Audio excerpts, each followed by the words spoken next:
Today I bring you something a little different. How I made this chicken for my game in Stardew Valley. Let's begin. Welcome to Krita. If you own this program or have seen others use it, my setup might look a little different than what you're used to.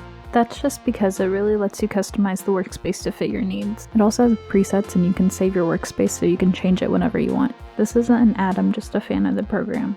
I always create a new layer before I start working. That way I don't affect the original picture directly. It also allows me to swap its visibility on and off as needed, so I can compare my work to the original, or see if I missed something, or so on. Additionally, in Krita, you can use color palettes. Other programs allow this too, but here specifically, you can see I'm using one with a lot of empty spaces. That's because I made a new palette specifically for the Recolor or reskin of Stardew Valley.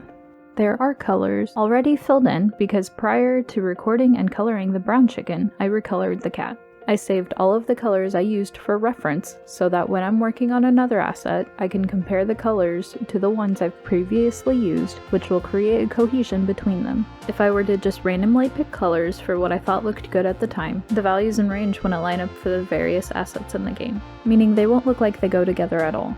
Rather than having to try to fix that later, I set myself up for success this way. It also makes it easier if I swap between colors while painting, because I can just click the palette and pick up the color again whenever I need it. As you've already seen from the video, I started outlining the chicken first. That specific color is the color I decided to use as the color to outline every asset in the game. That's the first way to create cohesion and make everything look like it belongs together. The outline is important because it sets the mood for all of the other colors. The original color is this reddish brown tone, which gives everything a very warm, cozy feeling. That's why so many people feel happy and relaxed playing the game. Here I've used a warm blue tone, leaning into a purple tone. My intention was to keep it cozy, but go for something more moody. Something still warm and calm, but to completely break away from the original tones in the game. I believe I told a friend that I'm going for a lo-fi pastel alternative vibe rather than a specific theme.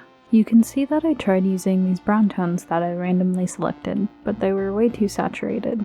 This is why having a color palette is important. I deleted the browns I laid in, then I selected the color I used as the shadow for my cat previously. I then took that tone into the brown area of the color wheel, tweaked it ever so slightly while keeping it in the same value range, and then I have a brown that works with the palette. Remember cohesion? This is how we get it. I do this with all the other colors as well. If you want cohesion, you'll very rarely stray from this method. If you must, try to incorporate that new color into other assets as well, so that it will still fit in with the other colors. The more of it you use, the more it will blend in with the others. If you only use it once, it won't. Instead, it will look like it's out of place. Personally, I like to do all of the base colors for one sprite first to see if the colors work well together. If they do, then I'll fill in the shadows for a few more so I don't have to change colors as often. I will also do the primary color as well to see it in action for other poses. If it doesn't feel right, I'll change it and compare it with the original color I had. Intuition is a really important part of art. Readability is also important. That's why you see me zooming in and out so often. It doesn't matter if you paint the most beautiful chicken in this case, if when you zoom out to its actual in-game size, it no longer looks like one. With pixel art like this, you generally have a shadow, a base, and a highlight. So in this, my highlight is the color that is the really pale, almost gray tone. My goal was to use it in a way that accentuated the fact that chickens have feathers. This would help with its readability when it is in the game. To take a moment to revisit the idea of color cohesion, you can see that I took the darker pink color from my palette, moved it to the red spectrum, and then used it as a jumping off point for picking the other reds for the chicken's comb. This allowed me to have a jumping off point and use intuition to pick appropriate colors. I zoom in and out a lot here, comparing the different colors until I settled on the 3 that read the best and fit for the vibe that I'm going for with the reskin. I also tried to take a moment to say that it looked like I had painted mud on the original brown chicken, and I thought it was funny, but moving on. Here you can see me filling in all the combs so that I don't forget about them and that I don't have to go back later. If it's a simple detail like that I can finish quickly and get out of the way, I do. It speeds up my process so much. I then go back and add more shadows and bases to the next line or two of the chickens. But I want to touch on something very specific here, something about highlights. Soon you'll see me do highlights again, and I would like to point out that oftentimes using them sparingly is better. Highlights can enhance your work and take it to the next level. They are great in this way. However, if used too much, then it would make the chicken unreadable, because it would make the colors too busy. Just like with intuition, art is also about rhythm. What I mean by this is they wouldn't follow any sort of pattern anymore, and therefore, your eye would have a problem trying to distinguish what it was looking at. This is a problem I see with a lot of mod packs or skin packs out there. They end up changing the colors, patterns, or shapes too much without really thinking about how they will read in-game. If you can't immediately tell what an object is, chances are no one else will be able to either. This is a part of art that a lot of artists struggle with. We know what something is because we have been working on it, but that doesn't mean others will. How many times have you seen a little kid's artwork and had no idea what it was? This is the exact same thing. There are a few ways you can combat this. You can do the little zoom trick like I mentioned. You can mirror or flip your image as well.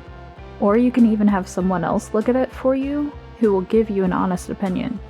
If you don't have anyone else to share it with, or you're not comfortable sharing works in progress with others, you can always leave it for a while.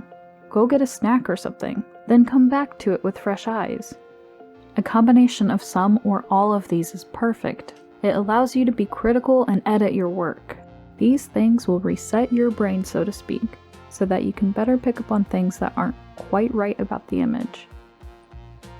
One last thing I want to touch on before I stop talking and let the music play out is remember that if you're doing a character sprite like this, it's organic, it's alive, and it's moving. So think about ways you can try to use colors to your advantage to play into that idea of movement. In the matter of Stardew Valley, Concerned Ape gave us a great starting point with his colors and did all of the heavy lifting. And finally, just have fun.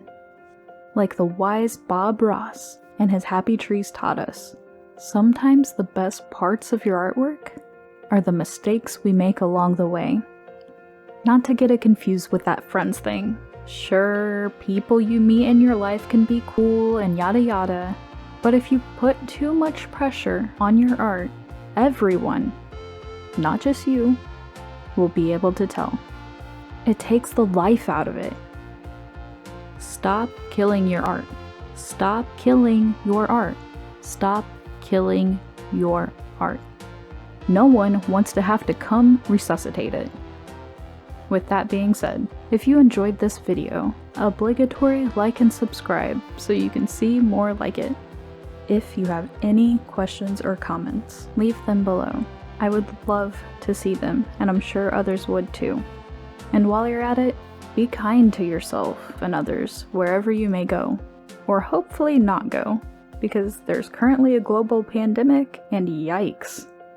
Much love, the best of vibes, and go make creativity happen.